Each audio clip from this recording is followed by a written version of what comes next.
Hey guys, what's going on? Hope everyone's doing good. Hope everything's going great. Hope everyone is having a blessed day, a beautiful day at that. I know we're getting closer to the beginning of spring soon in March.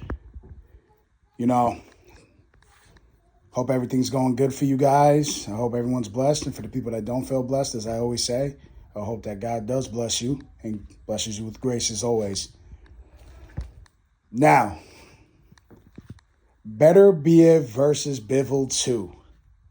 This is got to be one of the biggest fights in the history of boxing of this generation, of this century. Two light heavyweight champions, both undefeated, and both giving each other their first defeat. The best fighting the best. Exactly what we need in boxing to begin with.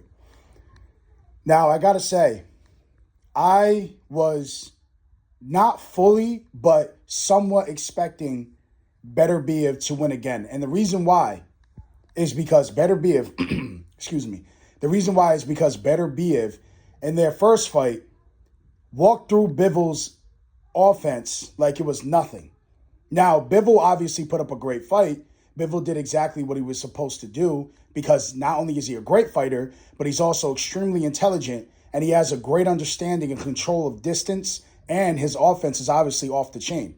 He has an amazing, the old school Soviet style. It's amazing the way that he controls it. His bounce, his rhythm, the way that he utilizes his jab to get off his combinations. He even uses it as like somewhat of a vision blocker to go ahead and land other combinations. So he clearly is amazing.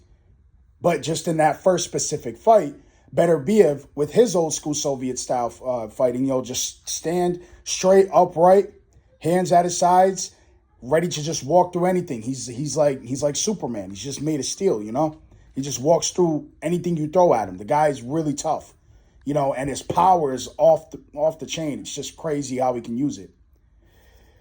I will say, I am extremely, extremely, extremely happy with the outcome of the second fight because Bivol did more than he did in the first fight, and he did better.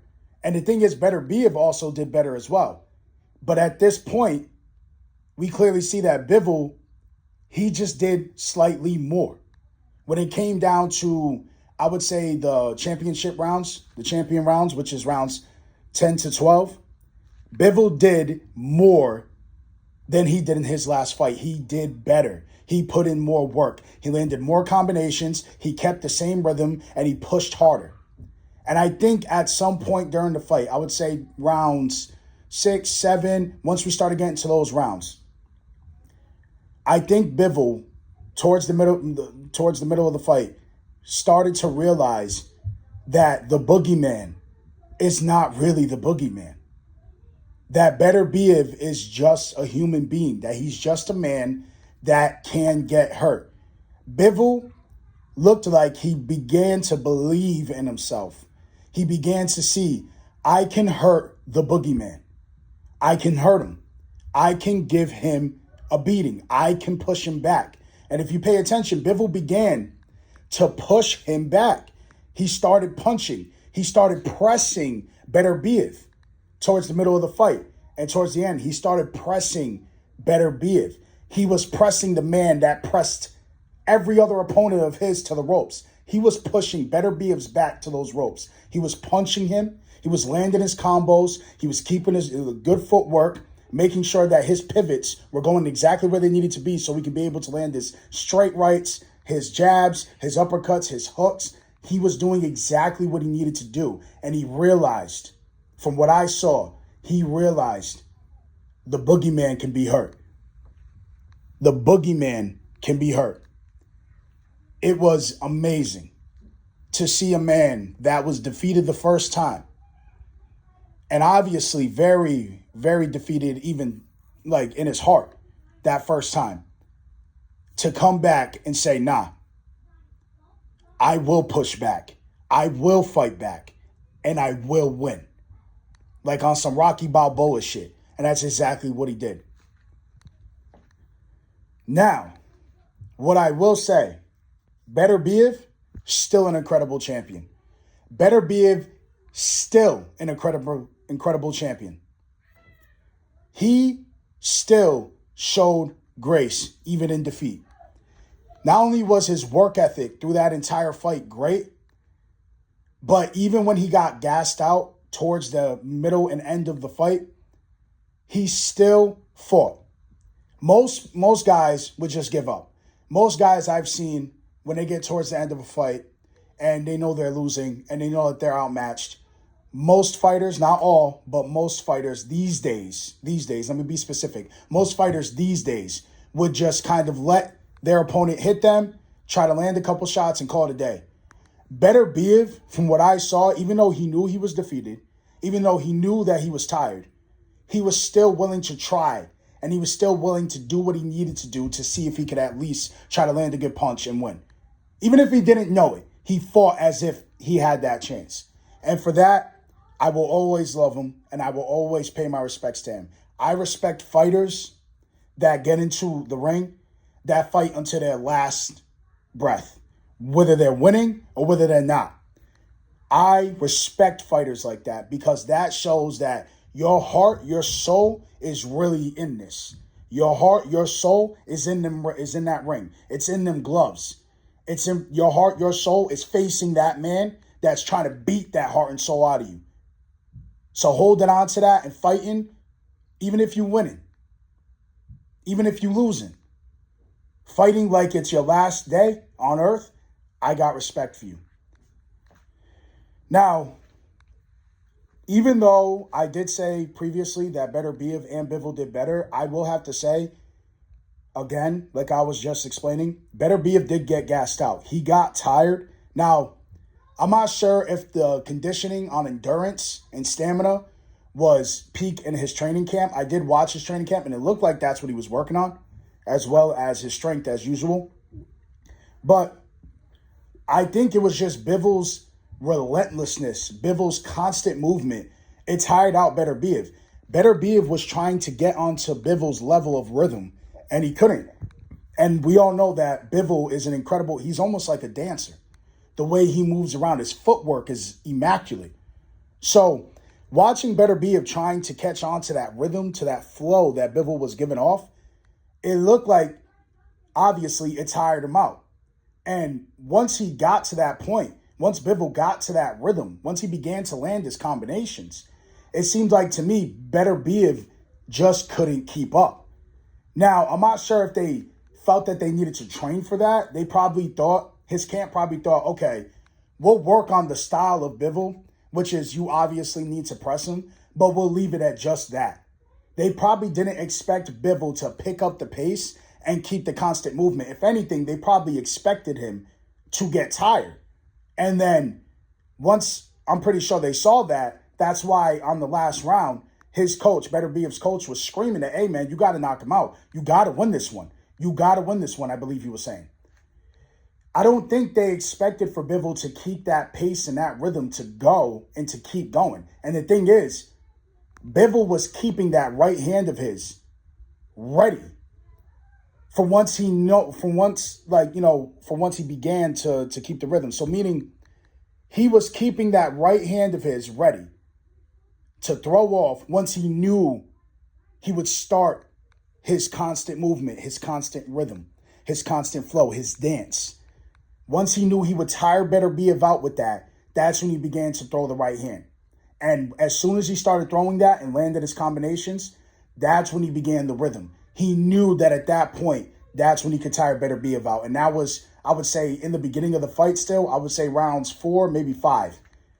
I would say around those rounds, I believe, is when he began to start throwing that right hand and begin the rhythm. I think at that point he knew, okay, we're long enough into the fight. Part of our game plan is to tire him out. So he began to do that once they got a little bit more into the fight. Because by then your heart rate's up. By then you're already sweating. By then, you're already, your arms are already starting to get tired. Clearly they're conditioned for it, but it's still going to happen. We're human. I personally 100% believe that Beterbiev's camp was just expecting for Beterbiev to just do what he normally does, which is walk right through his opponents. And you know what? There's nothing wrong with that. If you had a 100% knockout rate, or if you were a coach that had a fighter that had 100% knockout rate, you watched him walk through every single one of his opponents, and on one of his fights, he went all 12 rounds, and you ask him, why didn't you finish him earlier when you could have? And he tells you, I just wanted to see if I could go the 12 rounds. I just wanted to see if I could last 12 rounds. You're going to think, okay, when it comes to other fighters, even of the caliber of Dmitry Bivol, you're going to think to yourself, I don't necessarily need to tell him or show him anything else in terms of movement or in terms of locking down his opponent and walking his opponent down and cutting off the ring. I don't need to teach him that because at the end of the day, he's knocking everybody out. So there's like a certain level of security and a certain level of comfort that somebody has knowing that I can just knock my opponent out, that my fighter can just knock his opponents out. My fighter walks through his opponents. My fighter knows to walk them down. He knows whenever they try to use lateral movement, unilateral movement, and they try to move each and every step, the triangle step, the L step, and they're trying to move in each direction, my fighter knows what to do. And on top of that, he has the power to back it up. At the end of the day, I can understand. Anybody would be at that point mentally and think like comfortably and not prepare their fighter for somebody with the advanced, beautiful footwork of a Dmitry Bivol. It makes complete sense. So I think part of his camp and part of his training method and part of the game plan was to basically just cut off the ring like he always does and walk Dmitry down, just like he did with every one of his other opponents. But where they went wrong is that they forgot you're fighting Dmitry Bivol. You're fighting a fighter that is not only skilled, talented, gifted, but extremely, extremely marvelous in his presentation. And by that, I mean, he fights like he's painting. The way he fights is like he's painting. It's amazing. His footwork, his work ethic in and out of the ring. You're fighting a Dmitry Bivol. You're fighting a man that understands distance, that controls distance.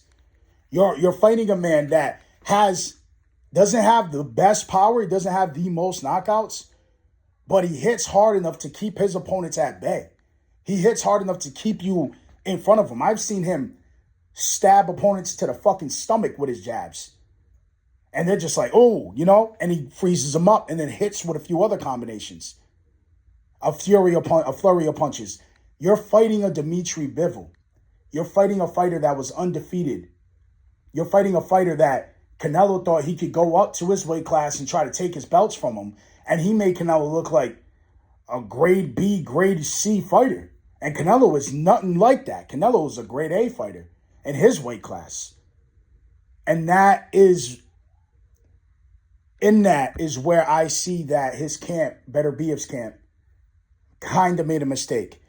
You took a fighter like Dmitry Bivol a little less serious because you figured you won the first one.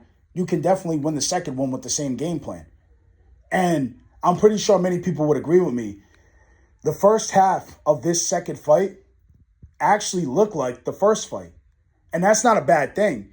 But it goes to show that I believe Beterbiev's camp was a little bit, not a lot, but just a little bit too comfortable with going with the same kind of game plan. Beterbiev still pushed through and he still did better. He still looked tremendous. Obviously more than the first fight because they're both great fighters. So Beterbiev did a good job. But I think part of that game plan, again, I hate to sound like a broken record, but I think part of that game plan was to just do what they did in the first fight somewhat. I think part of that game plan was that. And that's where they went wrong. You went wrong by doing that again the second time and taking some of those elements from the first fight and doing it again in the second one. And the thing is, Bivol's not free from that type of criticism because he was kind of doing the same thing. But here's the thing. They had a game plan that was slightly different, if not entirely different. And that's in the movement and the dancing and the landing of the right hand, the straight right, and tiring out Beterbiev.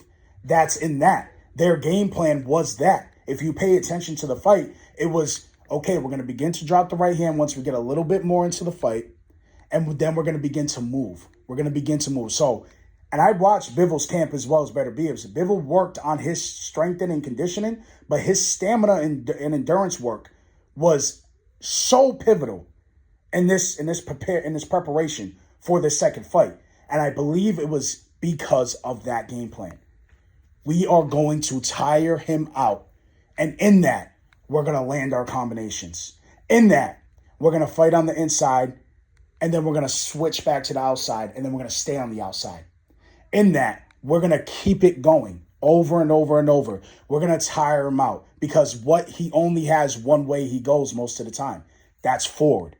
Bivol's going back, left, right, forward, pivot, clinch, spin around, hit, move, stick, and move. Classic boxing. Hit and don't get hit. And Bivol did that. That was the game plan, and it was amazing. It was incredible.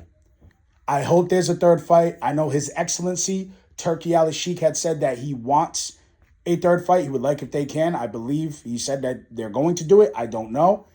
I 100% would love to see it. I don't know how you guys feel about it, but I'm pretty sure true purist boxing fans out there would absolutely love to see it.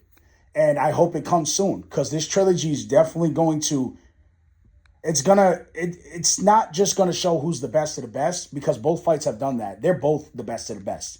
In this weight division, light heavyweight, they are both best of the best, top of the line, cream of the crop fighters. You cannot go wrong with these guys. So if they do a third fight, it's going to be great either way because their styles are so similar. It's like Ali and Frazier. Their styles are so similar that they're evenly matched most of the time. And I believe, hopefully I'm not mistaken, but I believe they both have different versions of the same style. The Soviet style, the Russian style, which is, I believe Bivol's is the bouncy, obviously the bouncy, stay on the outside fighter.